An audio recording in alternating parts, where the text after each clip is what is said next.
Welcome back from that break. This is still the AM Club coming to you live from the MX24 studios, Oleander Street, East Legon, Accra, Ghana. My name is Miriam Uduak-Mensah. Thank you so much for being a part of the show this morning. Well, for a great start, my name is Miriam, and this month is my birth month. Guys, you have to celebrate me. Party upon party from first to today to the end of June. We're celebrating me. What's that song? I'm celebrating me. Okay, so we'll play the song before we end the show. But thank you so much for being a part of the show. This morning, we're going to be delving into our big stories for today, and they are quite huge. But before we do that, your money deserves a safest home. With Telecel Cash, you're protected every step of the way. No worries, no risk, no worries, no long stories, just peace of mind.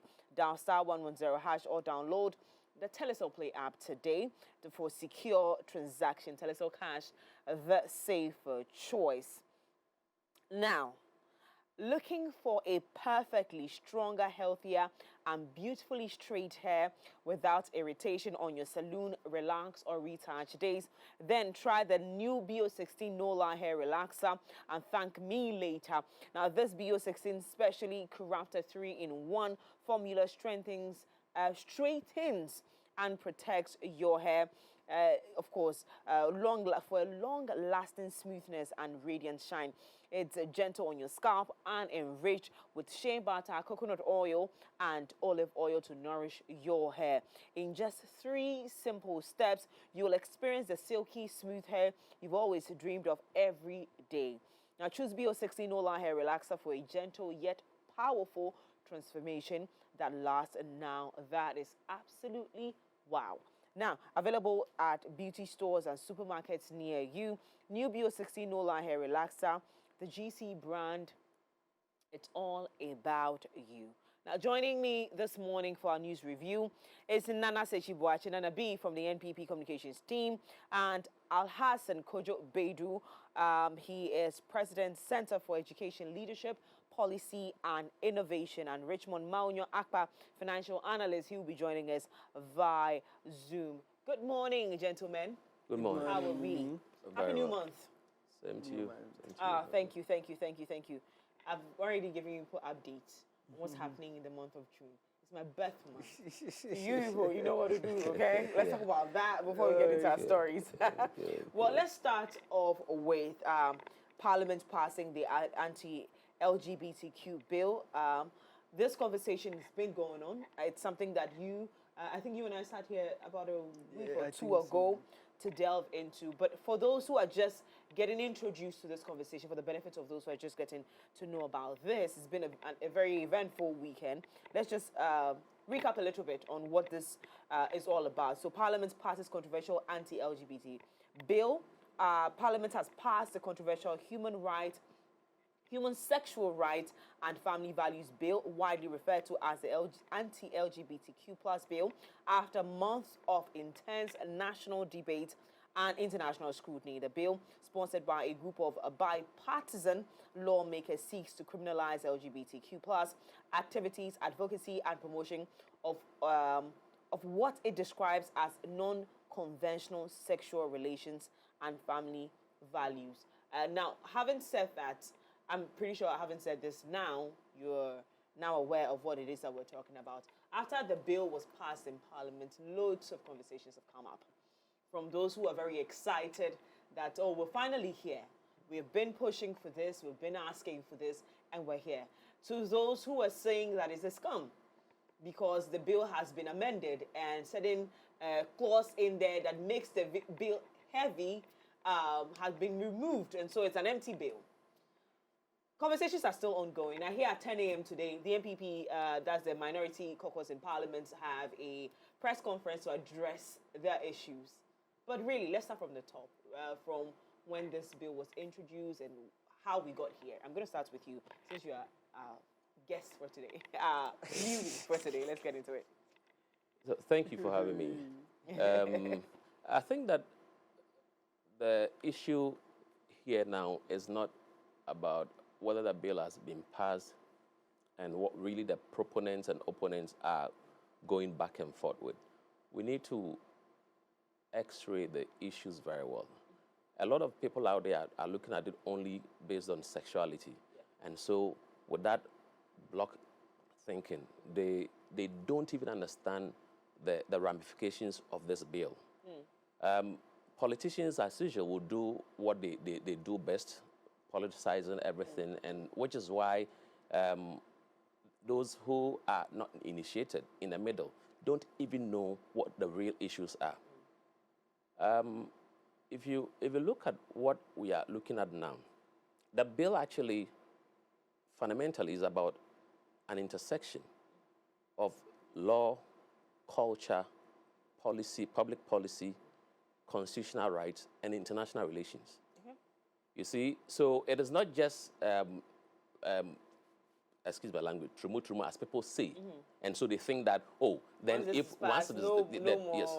And for those who are saying that the bill passed in its current state is a scam because some things that are supposed to make it quite weighty have been removed. They are also missing the very point that I'm talking about because they think that it is just promotion of a particular sexuality. But here are the issues. See, Ghana is not an island. And so we have relations with other people. Increasingly, economic decisions from the global perspective look at your ESGs, your environmental, social, and governance policies. So if you pass a bill that in one breath you're seeking to protect the values of the majority, but it should not be seen to be, stepping down on some minority or some people. You get it? Because then there's a country that we are around the clock with cap in our hands begging, which is why the previous government couldn't pass this bill. So you're saying emphatically that the reason why the Nando government couldn't pass the bill at the time was signed. They couldn't have because at that time we were so vulnerable economically. I mean, we witnessed in this country. We witnessed a time where, look at our inflation rate. The economy had been junk rated, plunged into a debt iceberg with haircuts all over. If you are speaking to foreigners for help, they're going to look at your ESGs. How are you treating people in your environment, in your social circles? You see? And all of these things affect the LGBTIQ plus whatever they are talking about. Yeah. And so we should look at protecting the values of the majority. Fortunately, we found ourselves in a situation where the religious bodies, our traditional group, litany of CSOs, everybody is in support of this. Absolutely. Okay, yeah. So it is not about it any longer. We should look at the fine balance where we are not going to be trampling on people's rights. We are not going to empower people to think that, okay, so I don't like my brother here, and I just wait till he dresses suggestively or dress in a way that I can say cross-dressing, and then I lynch him. This policy should not promote vigilantism. Okay. This policy should not juxtapose what we are experiencing now to 1916s when a certain William J.H. Booker said that in strengthening our weak people, let's be mindful we don't weaken the strong. In the same way, we cannot seek to elevate the values of the majority by putting down this minority. And so we need to create a fine balance and be clear in our minds that there are implications. And if we don't mitigate the nuanced implications of this policy, Ghana stands to lose instead of gaining. Oh, is it? Yes, okay. Yes. So before I let you in on the conversation, I think there's a part of it. Last night, I was looking into the bill again, and there are a few areas that I personally found interesting. So some of the things that had been changed or amended would be the legal representation of such people, medical attention, and of course media as well not being gagged, on this topic. And I thought to myself that let's connect it to what the Constitution says about the human right. And then we say that whatever bill is presented in Parliament needs to not contradict what the Constitution says. So again, we're at the right place. But then again, there is still the conversation that this is a scam. I would, and again, I was telling you earlier that if I was at the press conference and I would ask you just one question. If we're saying that we're a party or we're people that protects the human rights of the Ghanaian people, then these individuals who are involved in LGBTQ activities also have rights. And so, in as much as we are not going to allow them to infiltrate the system or become, a problem, we're also not going to make them feel like they are not protected by the very system that is supposed to protect them as human beings, not as LGBT people, but as human beings. So I'm just saying, I'll wait for the press conference. But Nana B, over to you. Mimi, a very good morning to Good morning. To my big brother here, and happy birthday in advance. Yay. Since this month is your birthday. It is. So I think he raised, very good points, and basically I'm going to continue from where he ended. And like you asked from the beginning, how did we get here? One thing is that even the 1960 Criminal Act already frowns on unnatural carnal knowledge or unnatural carnal activities. When we talk about unnatural carnal activities, homosexuality, lesbianism, all these things are captured. Because in the framers of the Constitution, the natural way is what necessarily exists between the man and the woman. But we were in this country when Sam George rose up and he said he is an elder of, I think, Perez Chapel or so, and that the Bible does not teach him to sponsor homosexuality, so he sent that bill to Parliament. That is how come all these conversations came about. I'm sending it back because you asked that question earlier on. Yeah. You see, Mimi, one fundamental truth has been established since the inception of all these conversations, and that truth is that the length and breadth of this country does not accept homosexuality, gayism, and lesbianism. I am a Christian. I know you're a Christian. My brother here is a Christian. There are Muslims. The Quran does not support it. Traditionalists. Okay. Yeah, I'm a Muslim. Yes. Sorry. Yeah, that's okay. So the point is that with all our religious beliefs, we frown upon homosexuality. But the conversation from day one had been, if you want to enact laws, what is the basis of lawmaking? Is it necessarily to target a certain group, or it is to correct the societal menace we are having?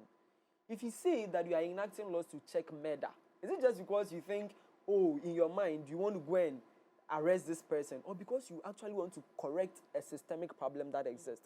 And that had always been the stance of the MPP. And that is why we believe that, this new bill is a scam.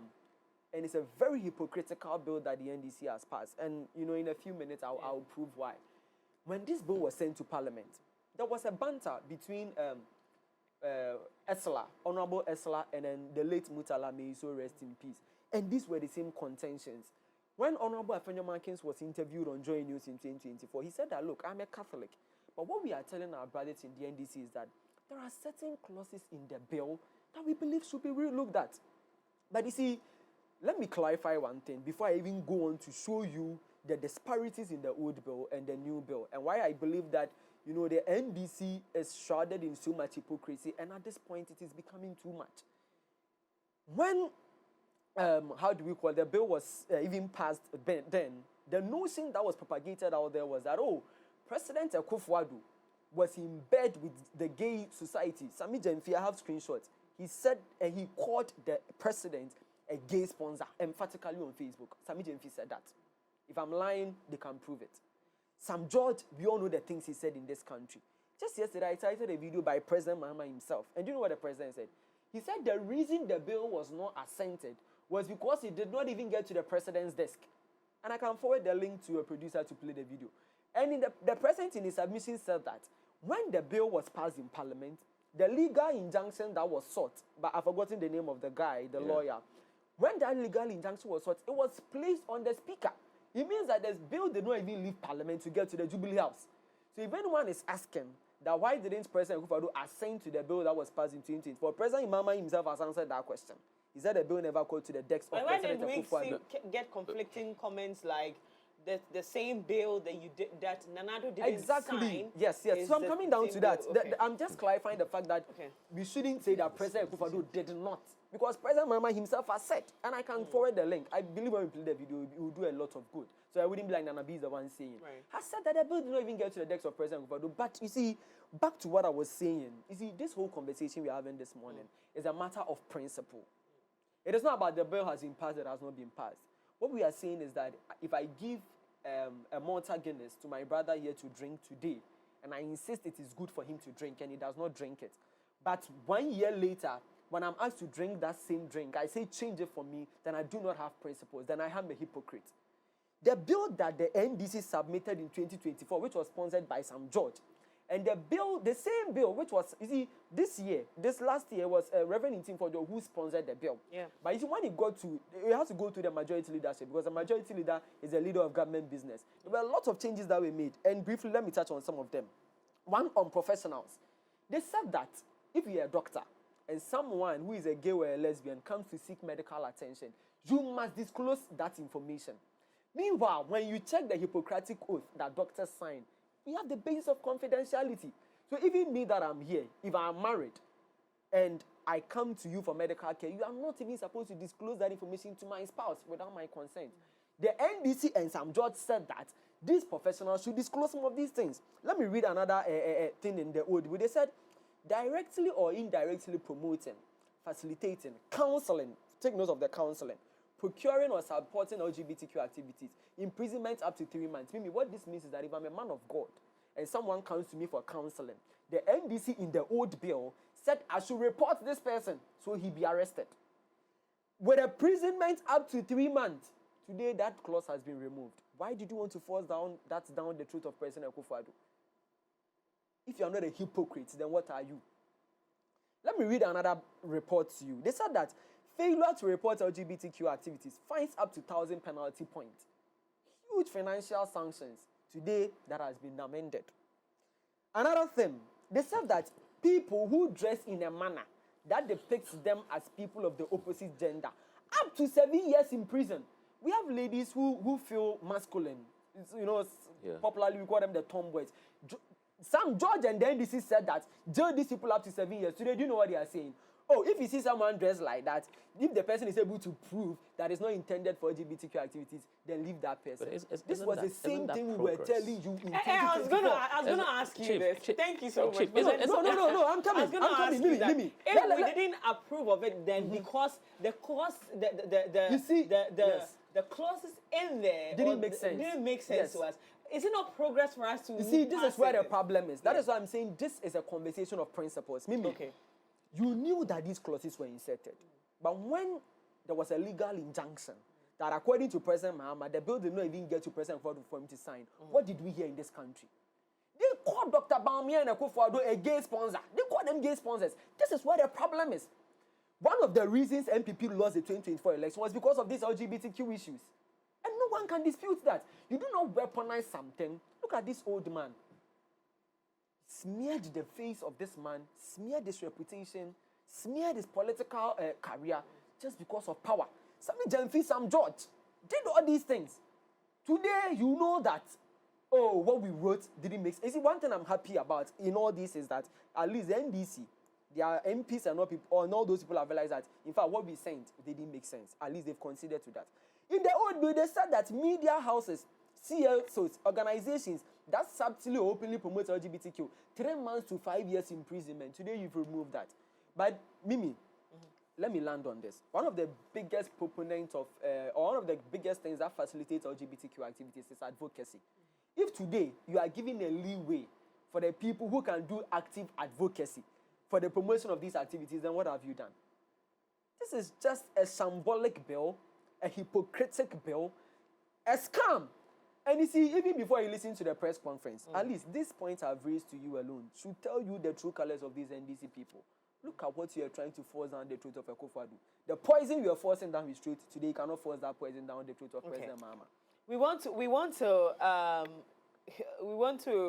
I think, I don't even know what to, I think Kojo and I are on the same page of progress. And then I do understand your sentiments on. No, I was very sad when I was like. I do understand your sentiments on the fact that if it wasn't good, then it shouldn't be treated as though it didn't exist. But we should admit. Even that is debatable, Before I come to you, okay. What would be not hypocritical for you, for the NDC to do with regards to this bill? You see, they need to come out, offer an unqualified apology for that cruel bill, that symbolic bill Which will that not they happen. submitted. Oh yes, I know. That shows you that they are true colors. I'm talking Should about not at least the court of public opinion will know this.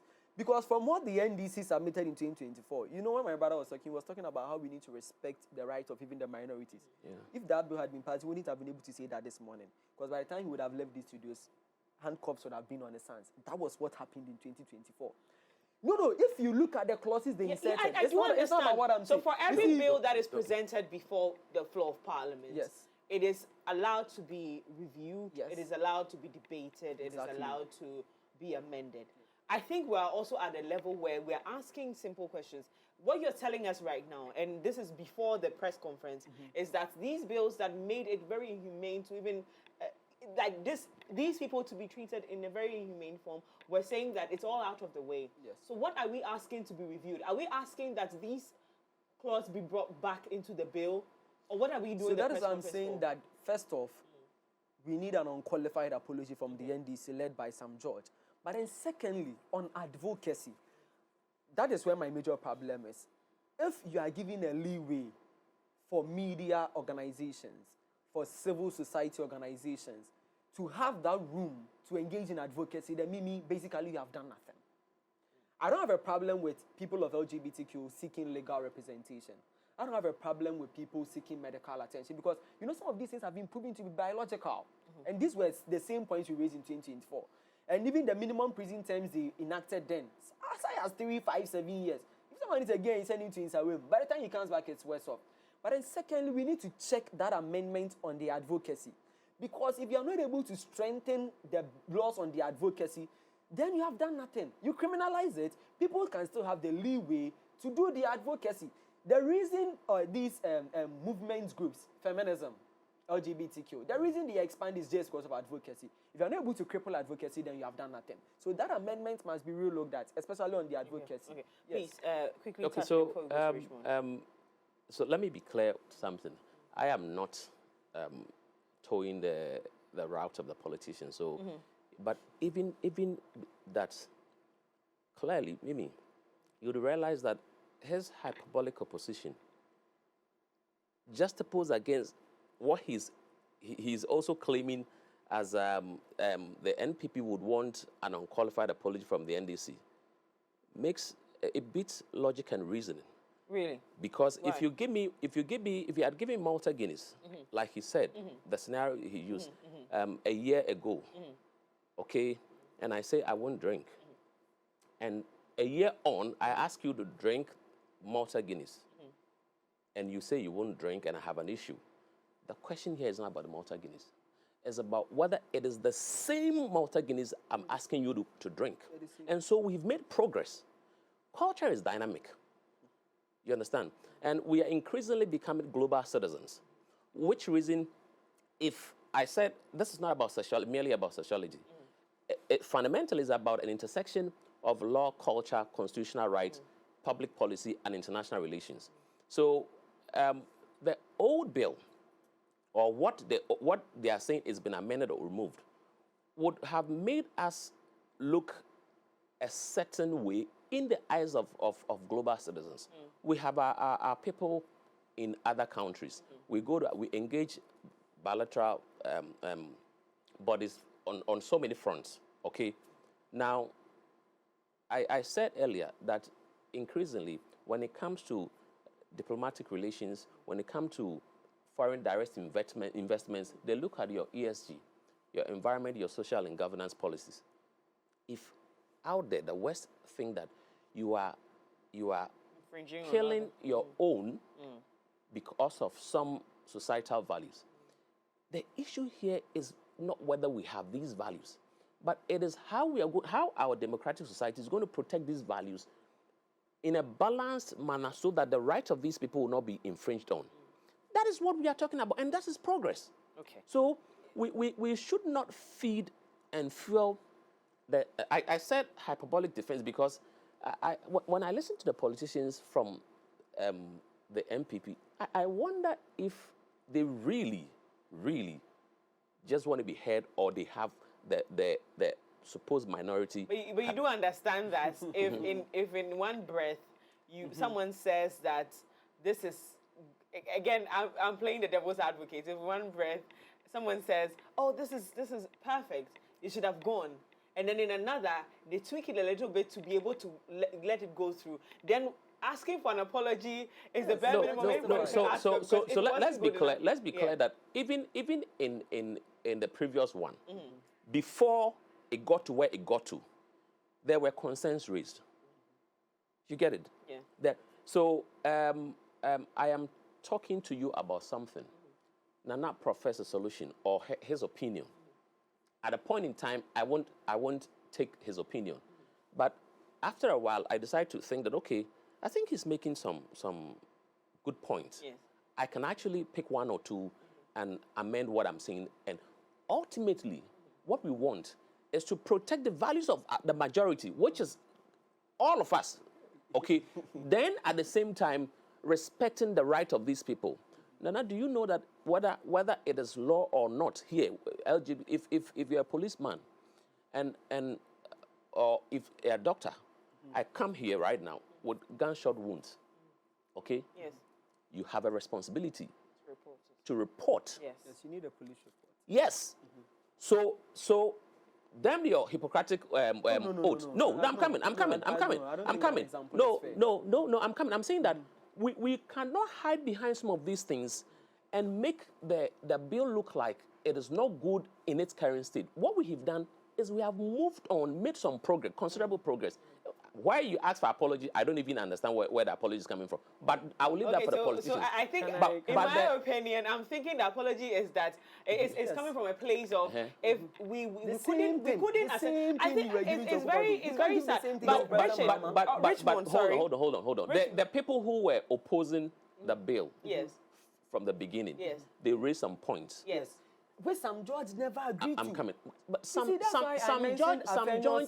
judge is not the law. The same amendment. No. You see, some judge was a Some sponsor judge of the bill. represents the NDC. And some judge was a face. No, you can't talk about this. The bill is bipartisan. You see, It I get what you're saying. He's a sponsor. No, Team Forjo is a sponsor. Yes, it's in Team Forjo NDC. No. It's MPP. And I'm But he's saying what complaining Team now Forjo submitted because is the not what has things been he said he didn't done want. here. He thought was okay to be in Some there. judge said there was nothing wrong. Mimi, let's not feed into what the politicians are saying, because they are muddying the waters for the uninitiated. The videos are there. The videos are there. Some judge in 2024, when the likes of Afenyo Markins sat on joint news and said, look, let's make amendments. They sat and said no. And they knew they were playing the political advantage. Get what is you get my point. I get your point. I get your Let me point. tell you the truth. The honest and the brutal truth we don't want to see. Coming from the MPP. It's not even about MPP. It's that the NDC knew exactly what they were doing when they brought this bill. You see, you made mention of something earlier. That is supposed to suggest. The economy was on its knees. Yeah. The economy was at a point where we couldn't have done without foreign aid. Yeah. You bring in that bill, President Akufo-Addo signs it, he shoots himself in the foot. Why? You become worse off. Why? It placed your political advantage. Why? Because back then. Because you know that it's not merely about sexuality, but it has a lot to do with who does he know this. this? But who does he know this? So if it is so, then these amendments should rather be commendable. Necessary. Not the way you guys are going about it. That's the point. In 2024. That's the point. What has changed about Sam George, except the fact that it's his party that is in power? You see, sometimes we need to be honest with ourselves. Mimi, let's think for a split second. If Dr. Bamia was president, Mimi, what is the operational definition of honesty in this conversation? He would never have done that. Okay. By principle, by principle, these guys are hypocrites. The conversations are being had in a way that if we want to remove all the political colors and everything around this, if it wasn't good then, it's not good now. Okay, right. I have Richmond on. Richmond, good morning. Good morning, Richmond. Very good morning to you and then to my colleagues in the studio. How are we doing? I'm doing very great. Before I make my point, I would like to advise Nana B that this issue, the discussion we're having this morning, has nothing to do with politics. Everything He to do with introducing some politics. George, Amity, President Muhammad, and all that is so appalling, and I think it's very disrespectful. Please. Okay, This is so a very critical which issue. means that your statement is going to be devoid of political But it colors is- it is or a names. difference in Exactly. George This Very is well. about- Please move This is a on. legal issue centering on our culture, our religion, constitutional governance, our national sovereignty, and then about human rights. It has nothing to do with politics. So I am so surprised he's introducing politics at every juncture of this conversation. That's just by the way. Yes, sir. I think that we have come to a stage where our Ghanaian traditional values need to be respected. We are a very proud nation. We are the gateway into Africa, and then the African nations, the other African nations, look up to us to understand what the whole entirety of Africa is about. What we do is what others do. We lead by example. This bill is proposing laws against same-sex relationships. People are wearing makeup, people are wearing wigs, males, and they are influencing the younger generation. Yeah. Which does not reflect our family values. We believe that a man should be married to a woman and build a family. That is how society grows. Now, the laws that govern our country need to be explicitly clear on the steps that one needs to adhere to. The law is saying that we are going to prohibit the promotion of same-sex relationships, the sponsors of the advocacy of those same-sex relationships. And then my brother sits down there, he tries to make an argument of politics. Moving on. How do we present the traditional family structure that reflects the moral values that majority of Ghanaians enjoy or adhere to? Because if we do not have conversations that promote that, then we are failing our generation and the younger generation. The bill before Parliament, that Parliament has approved, and then we are waiting on His Excellency the President to assign to, is at the center of our cultural debate. Who are we as a people? How do we define ourselves as a people? Where are we coming from and then where are we going? Do we want our younger siblings to be having same-sex relationships like how it's going on in the boarding houses? If someone sees that what goes on in his bedroom should be a public issue, we will take it and make sure that you regret it. That is why we are sponsoring the bill, we are supporting the bill, and then we want the majority of Ghanaians to voice out that yes, the bill is good. The issue that we should be discussing this morning should be about the constitutional governance. How weighty is the bill? That it can the bill set the test of time? If the bill goes to court, is it going to be in favor of Ghanaians? Those are the things that we should be looking at. Not whatever happens about Malta Guinness in 2000 and what. No, we have no direct correlation. Well, it was that was an example he tried to make. Now, Parliament is the law-making body of our country, and then they have the authority to legislate on matters affecting society. So Parliament is right and within its laws to make this bill and then give it to the President to assess to become a law for us. The MPs that are in Parliament are elected representatives. They are representing our interests, our choices, our voices.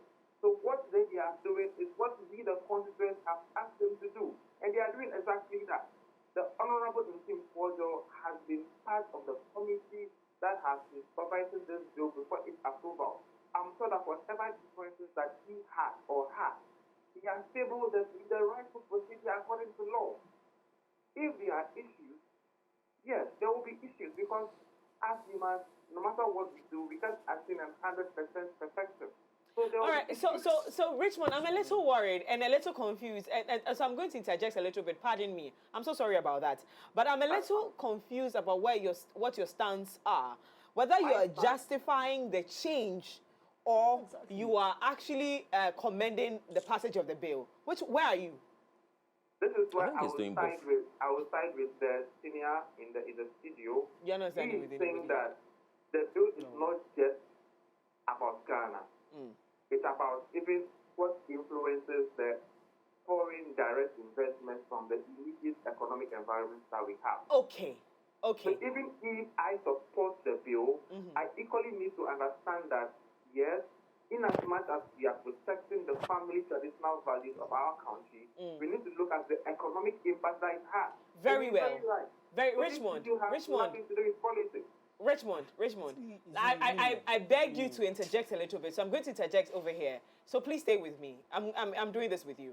So you're supporting the passage of the bill. Yeah. Also, in the same breath, you're supporting the change. Yes. Which is pretty much what the NPP is asking for. That, listen, we didn't pass it then because of the few clauses in there that were making it difficult because of our international relationship. No. That is what no, the no, NPP no, is okay, putting so- across that. No, If they had it's this really- concern there, sometimes- why I are think you... that ought to be made clear. I'm doing Okay, this with okay, you. I'm okay, doing this all right, with We you. live as if we are I not want- in this please, country please. when Okay. this Let me do this conversation- with No, we'll Richmond, get to- so that we'll- Richmond and I are on the we'll- same we'll- page. you understand. Because, Mimi, gentlemen, please. The Let's previous Richmond. bill Yes, was passed by Parliament.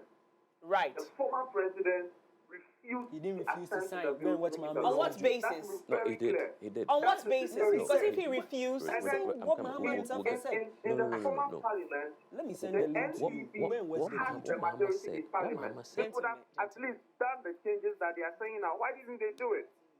The new government has done the changes because they felt like, yes, these changes need to be done. What stopped them from doing the same changes? It's just so powerful Please, that he has please. override the powers and authority of parliament that he alone will say that, no, don't change it. And then they didn't change it. If he was so powerful then Reverend Intim should also be powerful now. So that argument is very flawed. The bill was passed by parliament. The president refused assent to it. As of now, President Mahama has not assented to the bill. But you don't hear Ghanaians having arguments about that because he has said that that is not the immediate need of Ghanaians. He has said it publicly that what we are looking at now, right now, is not that bill. So if the bill goes to the president with the authority and trust that Ghanaians have placed in him, he's going to do the right thing, and we believe he will do the right thing. Okay. Thank you very much, Richmond, for your comments on this particular conversation. It's a growing... And I was saying earlier when I was introducing the show that this time, the laws of the country affords the minority the right to go back and petition the bill and ask for an amendment if they need one.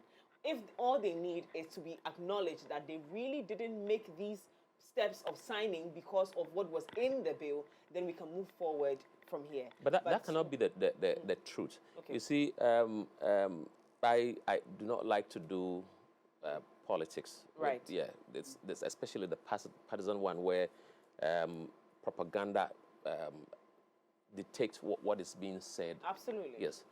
But we were here in this country, and Nana would have to be fair and truthful to himself. Right.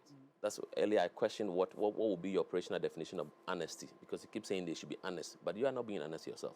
I'm saying this because if you look at what happened 2024, before the bill, Richard Deleska and a couple of people who rushed to the Supreme Court, and for the first time in the history of our country, governance, Supreme Court actually sat on a Sunday. And the injunction was not to say there were some cruelty or wicked portions of the law. They just injuncted the speaker from transmitting to the president. Right. And even before, as though to preempt that, those who were seeking to injunct knew that the president knew that they were going to court. The president knew that the Attorney General then was going to do that very unconventional thing of making Supreme Court and paneling Supreme Court to sit on the issue on Sunday.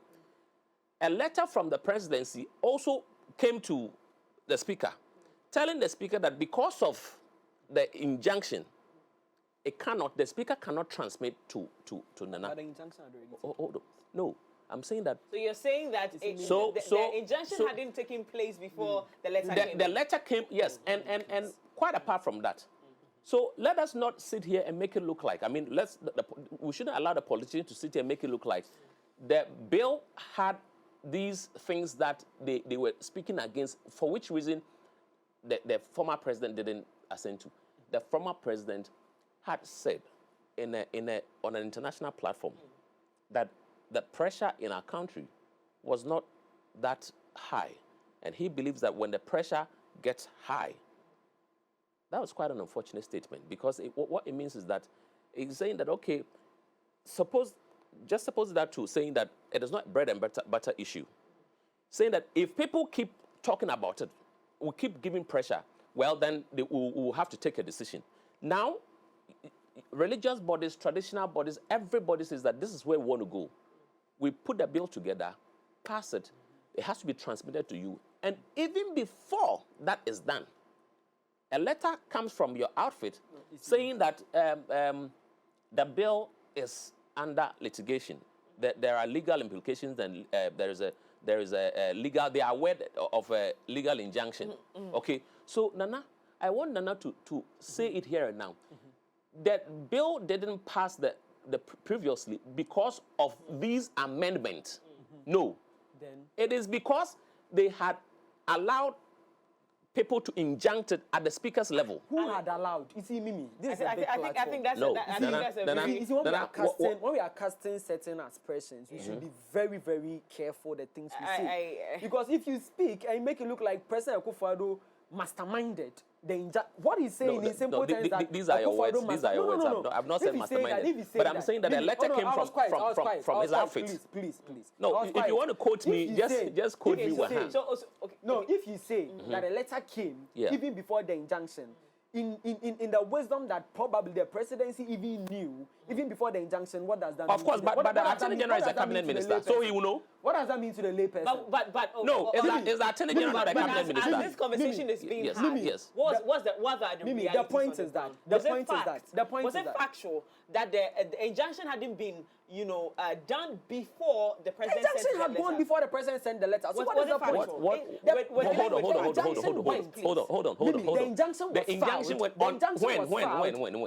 When? So on a Sunday, and then a Monday, a letter from the presidency. So did it come before? Come on, Mimi. No. Let's be honest. So these politicians are the ones who are giving us all the problems. On the Sunday, like he said, yes, and the letter came on the Monday. Does Monday come before Sunday or what? No, is that what you are saying? But was the president aware of the decision of the Supreme Court? The fact is that. Was the president already aware of the decision? The president of the land. He's supposed to. No. I'm saying, was he already in the know of the Supreme Court decision? Because the Supreme Court back then was a unanimous Supreme Court, where everything was unanimous. I was quite when you were talking. Mimi, let me show you something. Just last week or so, the day before Pakwesi Ndum, the GN ruling, Pakwesi Ndum posted the day before that ready to go to work. Did he know the ruling of the High Court before it was ruled? What are you talking about? Can I hear? No, you see, can I that's different. He spoke, but I've not had a chance. Okay. So one of our biggest on problems. this particular topic, before we go, yes, please. So you allow me to even. Please land and let's go. One of our biggest problems in this country is those who parade themselves as neutrals. We were in this country. What didn't Sam George say? When we proposed this same amendment, what didn't he say then? That time Richmond was not in this country. That time Richmond did not know it was not about politics. When we were weaponizing this, you see, let me give you an example. When the Ascent North, is it Ascent North or Ascent Central, the by-election, the NDC went there, told people that don't give the MPP a simple majority in parliament, because then we had the 137, and the one independent. This was a message they sent there, that if you vote for an NPP parliamentary candidate, MPP will go and support LGBTQ. These were the messages the NDC sends down there. Today, Richmond knows it is not about politics. These were things you used against Bamia and against Ronaldo. Today, you know it's not about politics. Why didn't you have the same stance in 2024? When I sit with politicians and people who speak for politicians or political parties, I do not expect anything else. So I try to let us all try to make our points devoid of whatever stance we are not on. So please, let's just move forward. First batch of Ghanaian fleeing xenophobic attack in South Africa arrived in Ghana. We played a video earlier of Julius Malema asking South Africans, with the 300 people that have been sent to Ghana, let's just make light of this particular one. He calls us Ghanaians, but Ghanaians. The Ghanaians brought from South Africa obviously have lost their jobs. Those jobs, have they been given to South Africans? He's asking them. That the real issue is not he was making a point that the issue isn't the foreigners in the country, which also makes a clear case of not all South Africans are against foreigners living there. When we're looking at this conversation holistically, the move of government, one, the position of the African continent on the continent and how we're treating each other. Just last week, we saw the president pass the visa-free for Africans with African passport. It's also very important that we're making progress, but these things keep stifling the growth of Africa becoming, a continent that is working with each other. The African free trade area conversation also makes it easier for us to trade within the continent. But then again, these actions continue to stifle the growth that we're pushing for. So let's start with what we're seeing is the move of government. Was it too swift, or it was necessary? Do you understand? Oh, I think he started the other one. You understand? So I believe that. He said since I started the other one, he wanted to start it. So. Personally, I've always said that, government has a primary contract with the people, and that is the social contract. So we give you power. Your first responsibility is to ensure safety, is to ensure that there is development, ensure there are jobs, because not all of us can be at the parliament, not all of us can be at the presidency. So your first primary responsibility is to ensure that the environment is serene. So I believe that on the basis of the social contract, yes, the government was justified, because irrespective of where the citizens are, they are Ghanaian citizens. When they are stranded, when lives are at stake, especially in moments of xenophobic attacks, I believe that the government acted in good faith. But, I always have a problem when you try to make political stunts out of some of these things. Nobody really?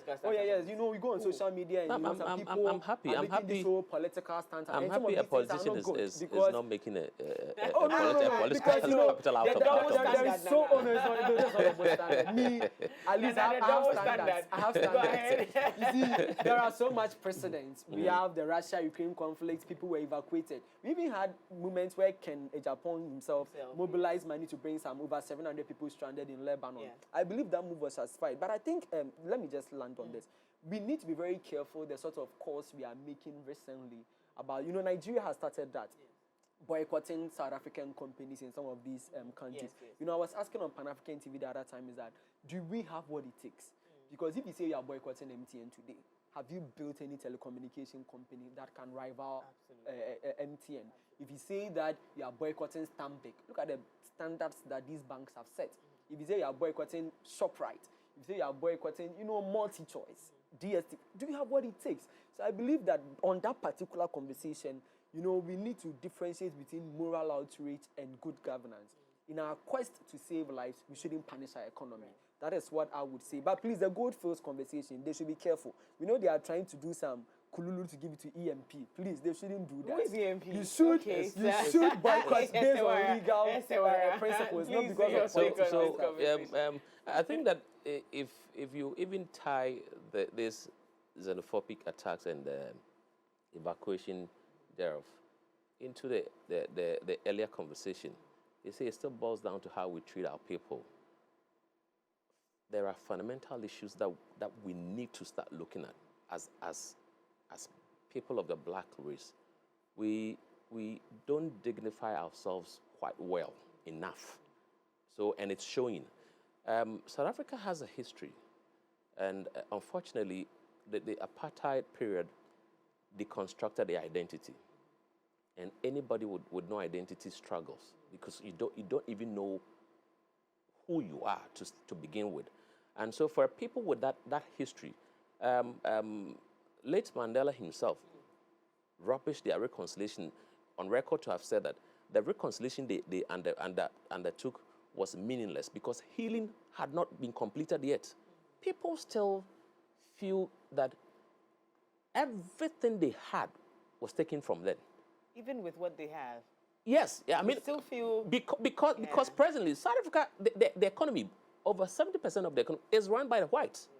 So you can imagine, and because of the colonization, you see, we are not even looking at the wider picture. Because of colonization, most African or the average African feels violence or anger as part of our growth system. Yes, it's part of our growth system. Let's not look far. Look at our northern sector, chieftaincy. Look at the vote. Anytime people want to talk about what belongs to them, we think we cannot do so by joy, but it should be violent. It's because of these are the consequential effects of the colonization we went through. So, yes, what government has done, the best so far. I mean, I do not. I'm happy. I'm happy. Nana B. Nana B said I'm you've happy. done Nana B. 700. You have done 300. You want to be No. You see. He earlier on said so. You said that because of politics. Okay, because of politics. Okay. So, Nana, but I'm happy. What I'm saying that I'm happy. I'm happy you even commended the yes. That was swift. You see, it's a signal that we are a nation that loves its people, and that under no circumstance we would allow our people to be humiliated in that manner. But here is a catch. I think that the evacuation protocols should include medical screening. Look, there's an issue at hand. South Africa and the densely populated areas are heavily, they are dealing with high HIV prevalence rates. And if you compare South Africa and New York in terms of the occurrence of rape, the consistency in occurrence of rape, it's very common and normal in South Africa. Gang raping is common. It's a weapon that gangsters use. So imagine you bring in a girl who just last week before evacuation was gang raped by 6 people. If we don't include medical screening, we're actually evacuating and bringing some other things into our local community. So the protocols should include medical screening and psychosocial support. Some of these people might not be able to pick themselves up again. You know, the trauma after you wake up in the morning, go to your shop, and all of a sudden, you are extracted from your shop as though you are some filth, you know, and the next minute you are in a flight, and the next minute you are in Ghana. You didn't prepare. Something is going to go up there, and it will take a long time. So while I commend government, I plead with government to ensure, and I believe in the wisdom of what doing, and even the His Excellency Ambassador Benjamin Kwashi, I'm sure there will be medical screening, but I'm saying that if it is not, there should be. There should the people, the evacuated Ghanaians must be kept, screened, given the support that they require before integration into our local communities, so that after the evacuation we wouldn't have issues. Absolutely. Now, on the bit that Nana talked about, the calls that we should retaliate. We are more civilized. Than that. We have not had appetite for going through apartheid system for us. Yeah. So Thank you and very the gold much. fields. If we have to give to a local enterprise, we would give to one who has the qualification and merit to do that. Your And not, take on this so we can wrap up. Richmond, sorry. Hello, Richmond. Yes, please. Please, yes. Yes, I think this issue is bigger than Ghana and South Africa. It's basically a test of Africa's commitment to our unity, our human dignity, and then the peaceful coexistence that we show to our African neighbors. Now, this whole xenophobia issue is not just a symptom, but then it's the root problem itself. The attacks that our brothers in South Africa are unleashing on the other Africans, these are only symptoms of deeper socio-economic challenges that they have been facing since in the 1960s. Now, the issues are the high unemployment that they keep talking about, the poverty and inequality issues that they have, and then basically they appear to be frustrated people. I've seen videos on social media where one of their leaders keeps saying that their GDP is by 100 billion. So they should just share 1 million rand to everybody and then they'll be fine. That basically shows that we need some serious education for them. There should be sincere and then intensive civic education for our brothers in South Africa to understand their history, where they are coming from, where they are now, and then where they want to be in the future. because the foreigners that are in South Africa are their brothers. The foreigners did not create the socio-economic challenges that South Africa keeps facing. Those problems have been there, they are visible, and then their government needs to ensure that they provide jobs for their people. I think our brothers from Ghana who are in South Africa are not there taking jobs from everybody, because now that some have come back, I don't think those jobs are reflective in their economy for them to just pick up. Ghanaians are hardworking people.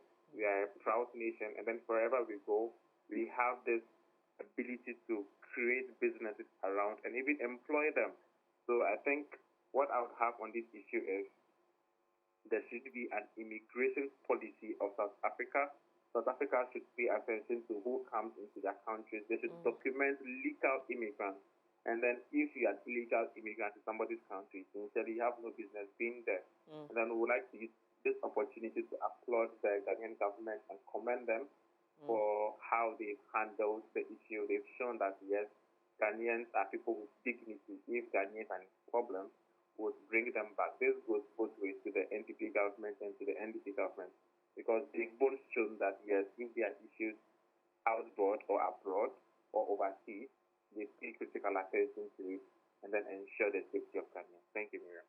Thank you very much, Richmond. I want, and team, please, Mr. Beatty's card, we need that one, because that one struck a nerve. Because I had friends who lived in South Africa, and they have quite a number of things to say about when it comes to, the health issues. So I think that's also a very important aspect of this evacuation. But in all, I think that so far so good. We are making progress. I don't know what Nana wants to say again. Nana doesn't have anything to say. But thank you so much. Later on today, I think at 10, which means that right now it's probably ongoing. I'm not sure yet. But the NPP does have a press conference, and they're addressing issues with regards to the LGBTQ plus bill passed in Parliament last week. Stay right here with us as we update you on what that press conference will hold. And of course, many other important conversations. My name is Miriam Uduakmens. I guess thank you so much, gentlemen, for coming. It's been a great time. It's always a great time to have conversations with men. Actually, people should commend me. I deal with very strong men. But we have more coming up. Stay right here with us. Connect with us on all social media platforms. It's MX24GH. Thank you. We'll see you tomorrow.